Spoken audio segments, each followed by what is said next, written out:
Hi again. This is going to be video two. This is the follow-on video to the one I just produced, which is a kind of more deep dive into how psilocybin works in the brain. And I also introduced a really cool web page, a learning guide that I produced with the help of an AI tool called Perplexity Computer that specializes in deep dive research across the internet with specifically, medical research, not just layperson blogs or whatever. So I worked for quite a while on that. I was excited to provide you all that. It has several interactive tools that you can play with to learn different areas that you might be interested in. But now we are going to be moving on. The topic of this video is going to be around complex PTSD, complex trauma. I like to call it chronic or compounded trauma.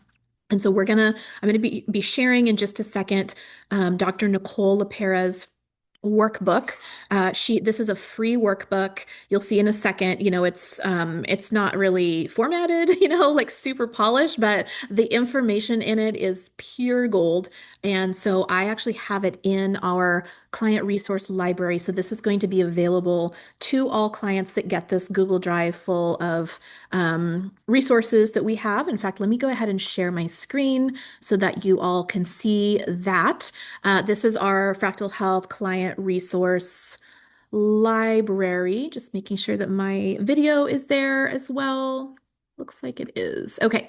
So this is the Google Drive that all of our Fractal Health clients get. Obviously, you can see it's got like preparation, activities, or resources, the actual like more logistics around the journey day, some optional nutrition resources, travel logistics, that's important, obviously, and then our integration and aftercare. And in the third video, I'm going to be going through not all of, but kind of a summarized version of our new four-phase framework and rolling that out and just kind of providing some of the high-level information around how to approach integration if you really have no idea kind of where to start.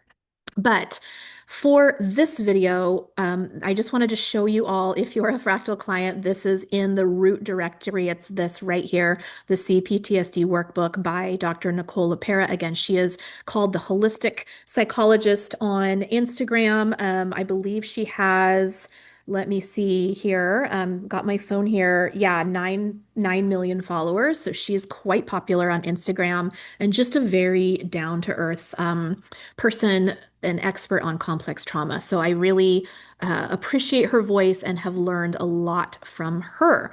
So let's go ahead and stop the share of this. And instead, I am going to go share a different screen.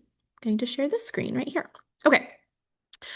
So this is her workbook. Like I said, it's not super aesthetically pretty, but I don't think that really matters. If you care about following her, you can do so here on Instagram or whatever platform you are on.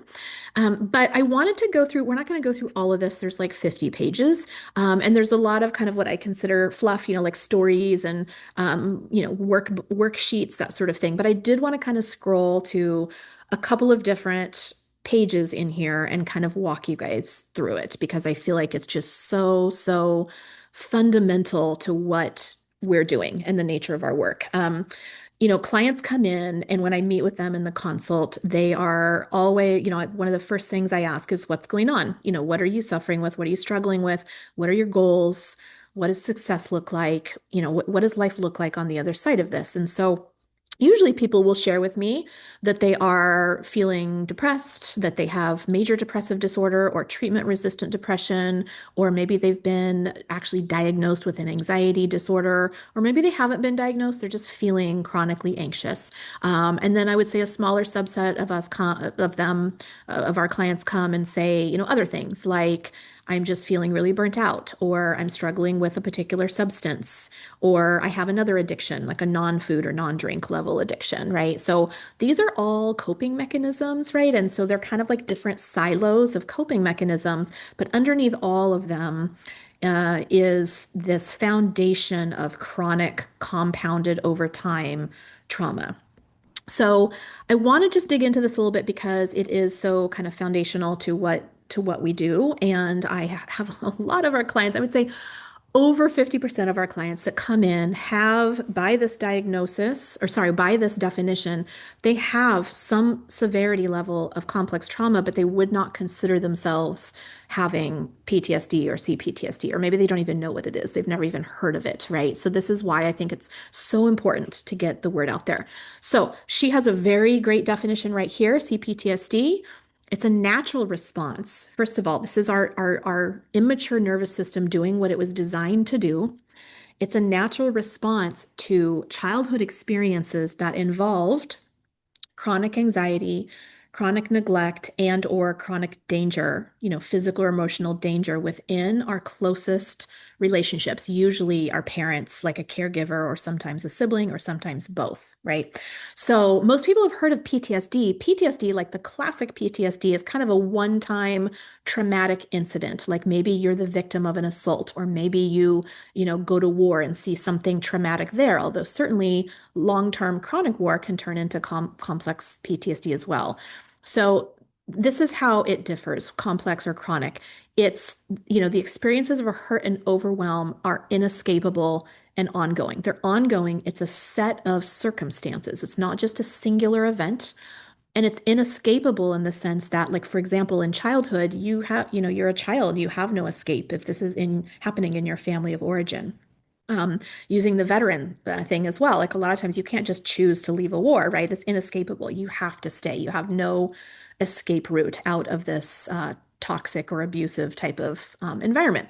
So that's what we mean by chronic or compounded. I really like the word compounded because it's like things just kind of keep stacking on each other. And it's important to know that the experience of hurt and overwhelm, now she has less of a focus on, war and veterans than she does on childhood here. So just be aware of that context. But she defines it as these experiences of hurt and overwhelm took place in a relationship with a key attachment figure, especially in childhood. That's really, really crucial. You're supposed to trust this person, but somehow you can't trust this person. And that results in a pretty huge cognitive dissonance. And then there's an element of aloneness to this as well, right? So even if you are in this sort of environment, if you have a steady, secure adult in your life that can help you process those experiences, then usually the impact is lessened. But if you think of a lot of like children in neglectful or abusive homes, they're alone in that. They don't really have an outside figure to kind of help them process or help be a stable sense of support to them. So over time, this really creates feelings of internalized beliefs that things like I'm not good enough, the imposter syndrome, I'm broken in some way, right? Or I'm an outsider. Everyone else has their stuff together. I don't. I'm different. Or it could mean that you are feeling unsafe in the world. Some people feel physically unsafe. Some people feel just emotionally unsafe, or within relationships they don't feel safe, and so they tend to kind of skirt around them or avoid them or hold people, at arm's length.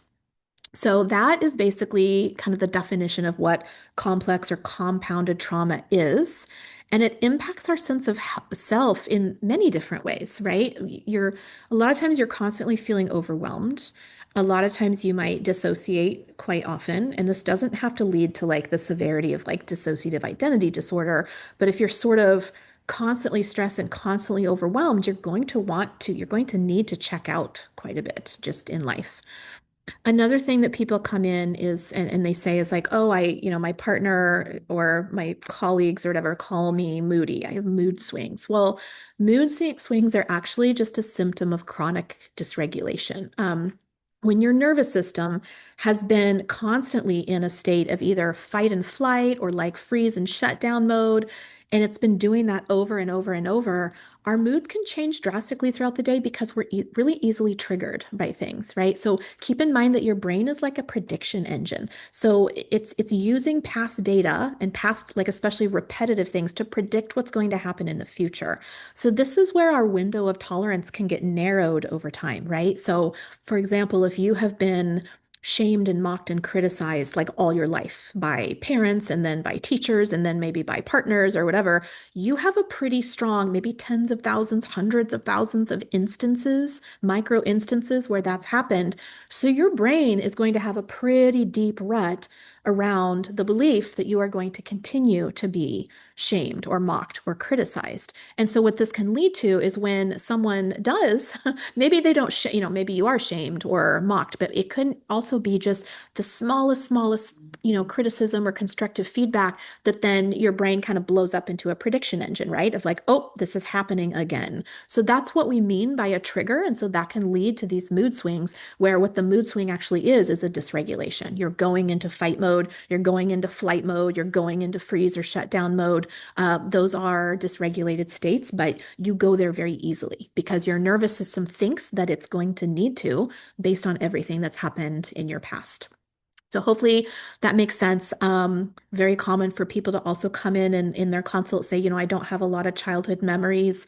Maybe there's an age, like I don't remember anything before the age of 10. We've had a handful of clients say, I literally don't remember my childhood at all. I've had one client say, I don't remember any birthdays at all, weirdly, like even up until age 17, 18, all my birthdays are just gone from my memory.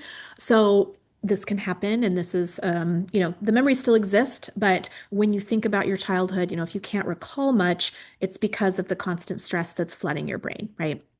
So that can happen as well. You can also, there's some others who sometimes can struggle with authority because authority hasn't been safe in the past.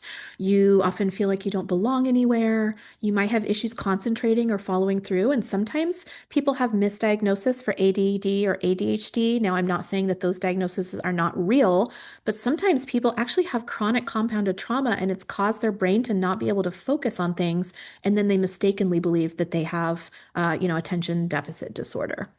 Certainly, everybody that we've worked with is wearing some sort of mask. That's a performative mask that says it's not safe for me to be my authentic self, so I need to perform or put on a face or put on a performance to be safe. And when I say safe, I'm not always talking about physical safety. Sometimes, a lot of times, it's relational safety, emotional safety, those sorts of, what would the consequence be within this relationship? Again, would I be criticized? Would I be mocked, shamed? Might I be neglected? My needs are neglected, or maybe I'm worried about being abandoned if I rock the boat too much. So this mask is the performance mask. It's a trauma-informed mask because deep down you don't believe that you're safe in relationships. You don't believe that you can trust relationships. And a lot of times this also kind of veers into the fawn complex, right? The people-pleasing complex as well. So the performative mask and the people-pleasing are kind of two sides of the same coin.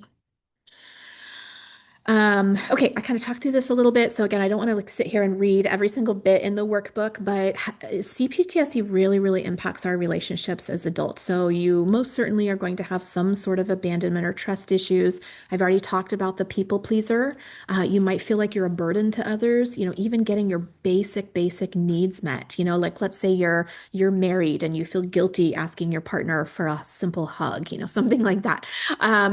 We can really just become like, well, our needs don't matter. And it's because you've spent your entire life scanning the horizon and the people in the room, trying to guess everybody else's mood, trying to manage people's emotions. And it's because at some point you had to do that in childhood to like physically feel safe. So this leads to self-abandonment a lot as well. And as we self-abandon ourselves over and over and over, we actually can become dissociated. We start by being dissociated with ourselves, but we can become dissociated in our own relationships. And this can actually lead to like resentment of our partner as well, especially if we're trying to put all of our needs on that person because we've already abandoned ourselves, right? So there can be a lot of toxicity building up in relationships when we self-abandon and we become people pleasers. Okay, so feeling awkward and uncomfortable expressing yourself, that's again kind of the nature of people pleasing. Sometimes people will go veer off, sometimes they're like over people pleasing where they become like doormats, but then other times people can be like overtly controlling or more of like a type A, like I'm going to take control of things because again, that's what your brain believes you need to do to stay safe. Okay, there are some other things here that I don't think that I need to go through in depth. But there's that. And then I'm going to scroll past some of these. Like, there's a worksheet in here. And if you want to download this, by the way, if you are not, I wanted to mention this. This is a free resource that Dr. LePera has. You can either link to it from her Instagram or I'm fairly certain from directly from her website. So even if you don't have access to this, if you're not a Fractal Health client yet or whatever, you certainly can just download. I mean, you could probably just Google like Dr. Nicole LePera CPTSD workbook and find it. This is a free resource that she's like, I don't have any copyright. I want you to share this freely. I just want to help people. She's, again, a wonderful person. So I am going to scroll past some of these because there's a lot of like stories that we have, right? Um, and a lot of worksheets here. This goes through, you're not broken, you've adapted to your environment. So this talks about parent figures where one parent figure over here is secure and is healthy, and then the other parent over here is insecure, right? And we as children oftentimes develop chronic trauma in our childhood from a parent who has chronic trauma, right? Because they were abused or neglected or abandoned or had issues in their childhood. So this is the intergenerational component of this. And I just have to take a moment to say that I have just been so floored by so many of our clients coming in saying, it stops with me. I am the cycle breaker. I do not want to pass this on. I do not want to be like this anymore. I don't want my kids to be like this anymore. And they're really just fighting the fight every day to be better people and to not pass trauma down. And I just, if you are listening and you're one of our clients, I just want to give you a little applause because it takes a lot of courage to do that. It's very easy to slip into like, well, it was done to me, so this is how we do it, and I'm going to just pass it on. So this talks a little bit about that. We don't need to go through all the stories and all the worksheets here. It's a cultural adaptation piece. Um, I mentioned this at the beginning. I would say over half of our clients coming in have complex compounded trauma and they have no idea that they have it. They don't even know what it is, or they think because they weren't, they didn't experience like physical or sexual abuse that they must not have trauma in their past. So there's this other thing called childhood emotional neglect, and it is quite common. So this is a checklist that you can go through to think about your own childhood, right? And I think on the next screen, she says three. Yeah. She said if you checked three or more signs of CEN, that it's very likely that you have some of these other things. So you can go up here to this checklist and um, see which ones apply to you. For me, I think I'll scan this really quick. I want to say every one of them was applied to me, maybe except for one, or maybe it was all of them. Um, yeah, I think every single one of them for me. So anyway, it's very common to have these things, and these are kind of the hallmark of the more insidious, like not the overt, physical and sexual abuse, but some of the more like just neglect type of childhood abuse that happens. And when you grow up in this and you hear these messages over and over and over for your entire childhood, this is where we get things like complex trauma that can then lead to nervous system responses like depression, which is hypoarousal, or anxiety, which is hyperarousal. Okay. And by the way, on the flip side of this, if you are a parent, you might want to go through this checklist to see, are any of these applicable to me as a parent? Is this how I treat my child? Because if it is, you have a chance to change. You have a chance to, the first step is awareness. So read through this if you're a parent, and no shame, especially if you're like older and you have adult children and you've kind of already raised them. That's okay. It's okay to forgive yourself and understand that this is the best that I did the best I could. I truly believe, I get that from Brene Brown. She's a shame researcher. She truly believes that every human being does the best that they can with the current amount of tools and information that they have available to them. So use this as just a tool and information awareness. And whether you're still raising children, or even if you have adult children and you would like a better relationship with them, this is something that you can just become aware of any of your own behavior if you happen to have it. So just wanted to share that. So the fragmented self. So basically what trauma is when something adverse happens to you, a little piece of you, a little personality fragment kind of goes off, and this leads to disintegration of the self over time. So one of the goals of psychedelic therapy is actually integration. It's taking all the fragmented sense of self where you've got all these little like triggers and all these little personality fragments everywhere, and you're kind of bringing them under one roof again. And it's sort of like everybody's welcome here, right? I'm not going to try to, shame or repress parts of me. I want to accept the whole me. But as children, if we really can't make sense of a parent figure, children really rely on adults to help co-regulate them. If you've ever seen a toddler have really, really big emotions, it's because they don't know how to regulate their emotions. Their nervous systems are itty bitty and very, very immature. So when an adult comes in and shows steady, secure, calmness, that helps regulate the child, right? And so for many of us, we didn't have that. We had a parent who told us that we were bad, that shamed us, that neglected us, maybe physically harmed us. If you've ever seen, like, I've seen some horrific grocery store incidences of children having meltdowns, toddlers having meltdowns, and like parents hitting them right there in the store. So this is physical harm that's happening that doesn't help the child regulate at all, right? So when you are mistreated as a child, then you really will do anything to kind of keep that foundational connection with your parent because they're your lifeline, right? Regardless of how you're treated, regardless of how safe you feel, you're going to do everything you can to stay connected to that, the person that you view as your survival in this world. So when that happens, then we suppress parts of ourselves, right? We feel like, oh, this isn't going to make me lovable. This is going to keep me safe, right? And so this is going to create some internal conflict in you. And the end result is going to be predictably things like shame, anxiety, hypervigilance, because you're repressing part of yourself. So this is what it looks like, a fragmented adult, that whether you have toxic shame or whether you're zoned out, you're kind of like dissociated, checked out of life. Whether you have social anxiety, you might have like imposter syndrome, or you might really fear being like criticized by others. These are symptoms of fragmentation.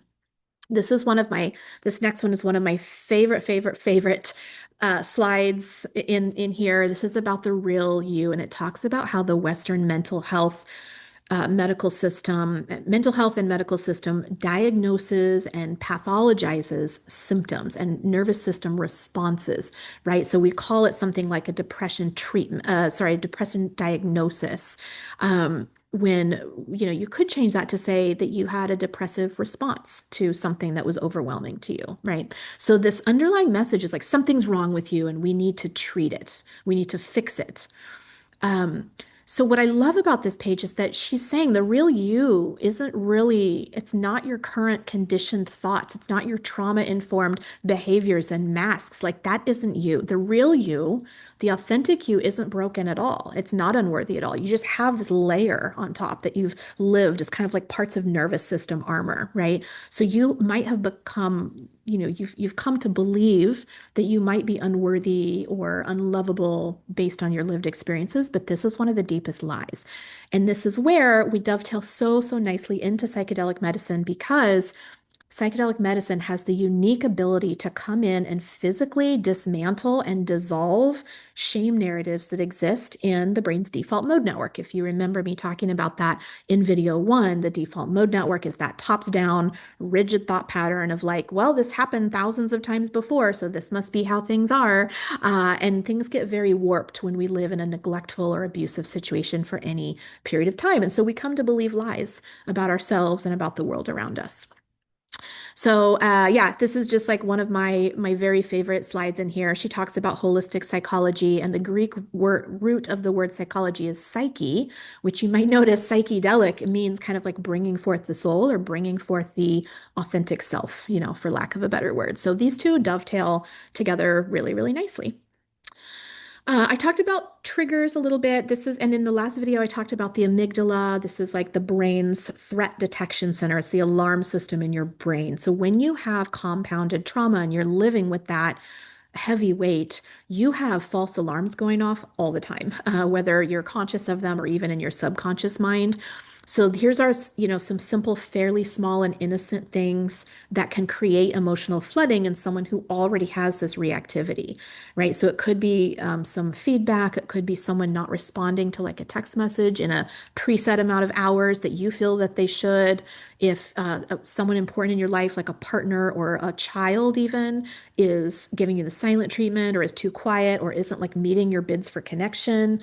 then this can really trigger you and it can send you into reactivity mode and it can send you into just complete flooding mode. And how do you know you're feeling flooded? Well, here's some here's some signs. If you can't speak without crying, or sometimes it's more like hyperventilating, you're having kind of like a panic attack.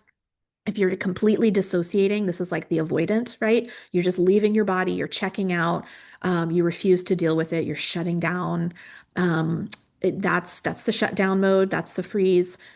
Yelling, slamming things, that's the fight response, right? Or if your thoughts are just spiraling and you just can't concentrate on anything at all, you're just like, it's a spiral, you can't focus. That is strongly engaged rumination. So this is what it feels like and sounds like with emotional flooding. And if this happens to you quite frequently, that might be a sign or a signal that you do have some level of chronic or compounded trauma. She has some grounding exercises here. I won't go through these, but like, if you are feeling flooded, these are some just really gentle, simple things that you can do to help yourself feel better. Talks through the importance of sleep. I'm going to click through that. Talks through toxic shame. I've already kind of spoken to that a little bit. These are the lies that we believe are about ourselves that aren't true, and that comes from unsafe childhood attachment figures or disconnected or maybe unpredictable childhood attachment figures. This is a great visual about the shame spiral. Usually it kind of starts in the body, right? There's a pit in the stomach or your clenched jaw or whatever. And then you've got feelings of embarrassment, humiliation, unworthiness. You could have thoughts or worries that others are judging you. You could feel humiliation in relation to other people. Like, what must they think of me? Everyone must think I'm so unlovable or such a loser or whatever. And then, of course, what happens is you don't stop there. Then you go and seek evidence that you actually indeed are a shameful person, right? Like the brain is a prediction engine. Remember that. So when you have a thought, the brain is going to go out and seek evidence to like confirm that bias, right? So that is unfortunately happens. And then finally, you're going to have the body's response. This is the nervous system kind of shutting down the body, going into flee mode, right? Where you just got to get out of there no matter what. Or if you go into like attack mode, that could be the fight. At the end result of this, after this happens over and over and over, this is where we have the chronic responses, right? And I'm going to say response as opposed to diagnosis, because I feel that anxiety, depression, addictive habits, these are just coping mechanisms of shameful and toxic things that happen over time. So she has a worksheet here of like how you can break through toxic shame, which I absolutely love. Um, has some stuff about the body and shame release if you're into somatics.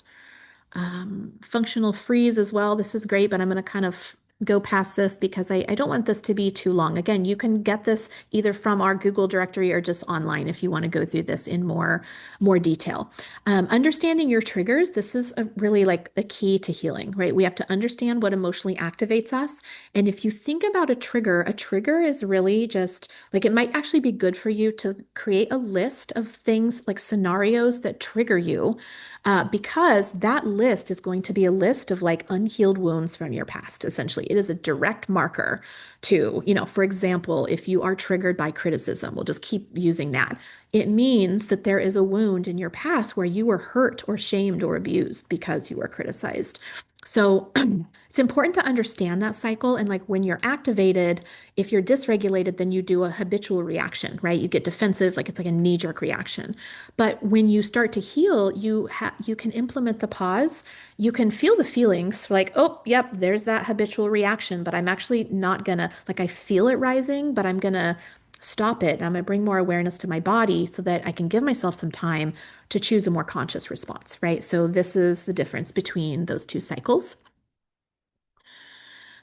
Here's a couple things on how to have difficult conversations if you need better boundaries. How to regulate emotions when you're activated. This one is great because this is almost word for word. I didn't even know that this slide was in here when I created our integration framework, but in the four-phase framework that I'm about to do in video 3, we talk about nervous system capacity training, and we talk about widening the window of tolerance. So I'll just go through this really quick in case you don't get to video 3. So every time you practice an emotional regulation, that we talked about, like the dysregulated cycle versus the pause and then the conscious cycle. Every time you practice that, you're widening your window of tolerance. And keep in mind that, like someone that grew up in kind of a neglectful or abusive childhood, your resilience window shortened. Every single time you went through something adverse. And so for most people, by the time they reach, midlife or so, that their window of tolerance might be so, so small. And this is why any little thing like immediately swings them into dysregulation. So she goes through here, like, there's dysregulation into what's called hyperarousal, which is you're agitated, right? Fight or flight, or like, I need to do something and I need to do it right now.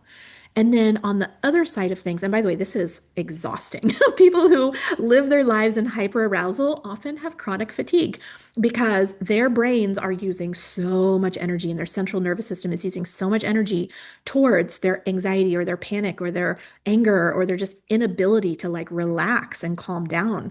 So much energy that then they crash at the end of every day, sometimes halfway through the day, right? So this is very, very fatiguing. Hypoarousal is the opposite. It swings down into freeze state. This is what we think of as I'm shut down, I'm dissociated, I'm exhausted, I'm numb. Um, I have a lot of shame about myself. I feel disconnected from myself or others. This is more of like the depressive windows, right? So when you feel anxious and overwhelmed, you're in hyperarousal. When you feel dissociated, shut down, numb, you're in hypoarousal. And that's important to know because with complex trauma, it's common to go quickly back and forth between both states. You can kind of swing wildly one way and swing wildly the other way. And then other people look at you and they don't know what's going on internally. So then they brand you as moody, or this is sometimes where people will get misdiagnosed with like borderline personality disorder when they really have complex trauma, right? So that is just important to know. And what we're trying to do is regulate and kind of stay within the green zone. This doesn't mean that everything in your life is calm. This doesn't mean that you don't ever react to like things that are really messed up. It just means that when you do need to go into dysregulation to deal with something, you are able to swing back. You don't stay stuck, right? You deal with it, and then the system returns back to baseline. So this is a little thing of like, hey, what window am I? Am I in the window of tolerance, or am I in hyperarousal, or am I in hypoarousal? So again, I won't go through this, but you can pause the video if you want to look at this a little bit more. We've got some emotional regulation practices here. This is really, really important about forgiving yourself. Many of us have done things that we really regret when we've been in survival mode. And so just saying to yourself, you can think it. That's the quietest way. You can write it down. But I found that the most powerful way is to actually speak it out loud. And you could start by speaking it out loud in an empty room where nobody's there to hear you, but you still hear yourself. And eventually, if you have the courage to, you can say it face to face with another human being, a safe human being, whether that's your therapist, whether that's a really good friend, whether that's an intimate partner that you trust and is a healthy relationship. So it's important to say things like, I forgive myself for what I did when I was in survival mode. I forgive myself for staying in relationships, for example. If you're an adult, right, not a child, because children don't have the option to leave toxic relationships. But if you're an adult and you stayed and you got hurt, you wanted to be loved, right? You need to forgive yourself for those things.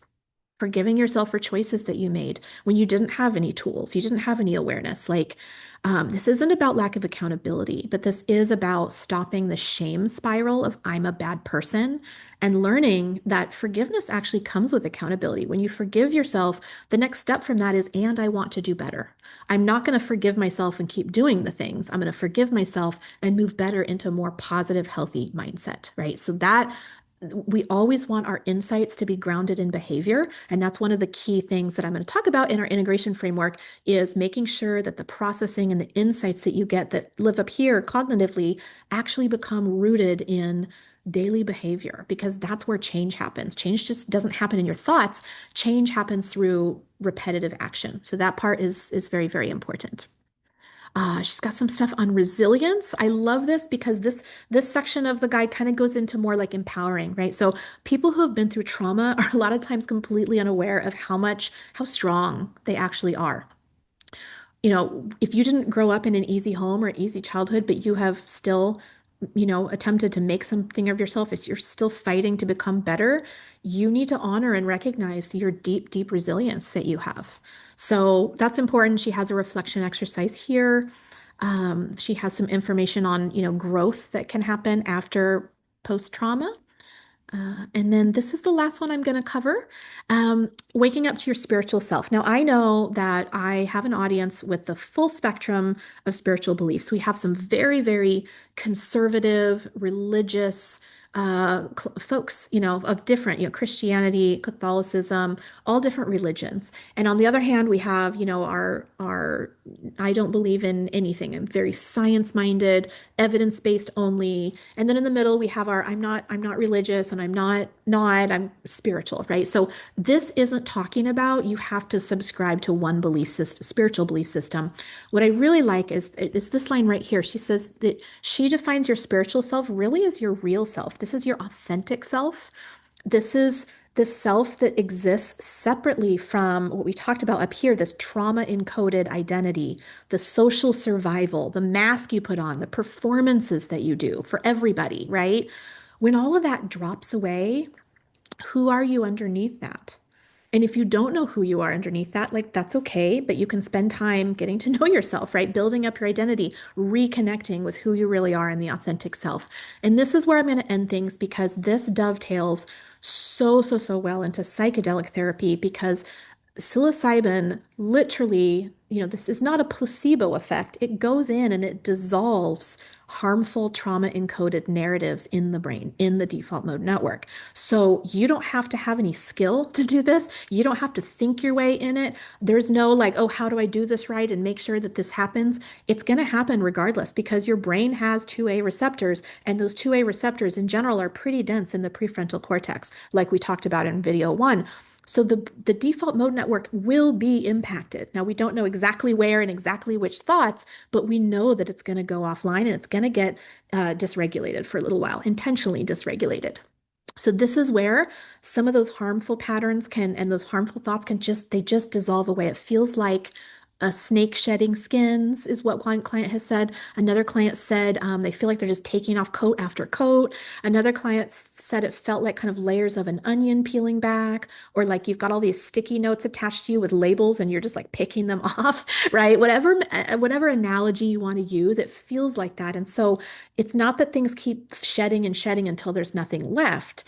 For some reason, the only things that shed are the harmful things, and what's left are the really beautiful things. And I believe that that is our brain and our body's innate ability to self-heal and to get back in touch with like who we really are. And so that's really special to me. And I think a lot of our clients have found that whole process very sacred, regardless of if you're, a conservative Christian who goes to church and reads the Bible every day, if you are a, fifth generation atheist that's evidence only and there's no spirituality. It doesn't matter what end of the spectrum are on. It doesn't matter what your political beliefs are.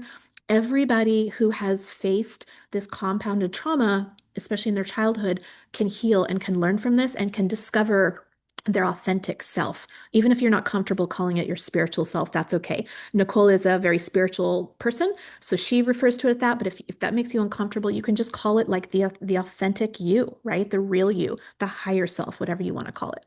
So I will end this on this note. I hope that this has been really helpful for you. This is another section she has for resources. She has a couple of books out. Also, obviously, Gabor Mate is a wonderful person. His books are great too. So I hope that this has been helpful. And then in video 3, I'm going to be introducing our 4-phase framework, which actually uses a lot of this information, kind of dovetails into how do you approach integration after a psychedelic session, both from the acute standpoint, days and weeks, into kind of weeks and months. So let's go there next. I'll see you soon.